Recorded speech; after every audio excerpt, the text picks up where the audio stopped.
నమస్కారం city news కు స్వాగతం నేను వెంకట్ ఈనాటి వార్తల్లోని ముఖ్యాంశాలు పోలీస్ అమరవీరుల దినోత్సవం సందర్భంగా విద్యార్థులతో భారీ ర్యాలీ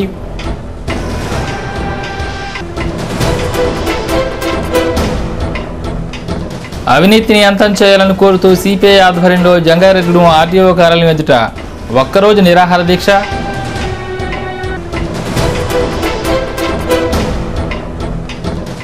కార్తీక మాసోత్సవాలకు ముస్తాబవుతున్న మద్ది పుణ్యక్షేత్రం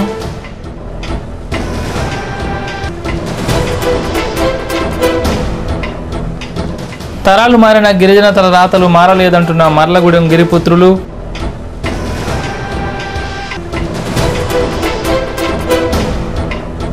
జంగారెడ్డిగూడెంలో గృహ నిర్మాణాల పనితీరును పరిశీలించిన గృహ నిర్మాణ శాఖ పశ్చిమ ఖమ్మం జిల్లాల ప్రత్యేక అధికారి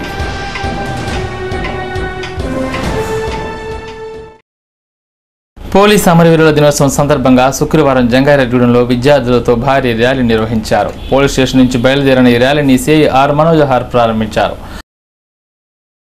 అనంతరం బోసుబొమ్మ సెంటర్ వద్ద విద్యార్థులతో మానవహారం నిర్వహించారు. ఈ సందర్భంగా సిఐ మనోజహార్ విలేకరులతో మాట్లాడారు. ఎందరో పోలీసు వీరులు దేశం కోసం, దేశ ప్రజల కోసం తమ కుటుంబాలను సైతం లెక్క చేయకుండా తమ ప్రాణాలు అర్పించారని, వారందరి ఆత్మకు శాంతికి చేకూరాలని ప్రతి సంవత్సరం అక్టోబర్ 21వ తేదీన అమరవీరులను గుర్తుకు తెచ్చుకుంటున్నట్లు తెలిపారు. అలాగే ఎస్ఐ నాగేశ్వర్ నాయక్ మాట్లాడారు. ఈ కార్యక్రమంలో పట్టణంలో ఉన్న పలు ప్రైవేటు విద్యా సంస్థల విద్యార్థులు, ఆటో యూనియన్ నాయకులు, సభ్యులు, పోలీస్ కానిస్టేబుల్స్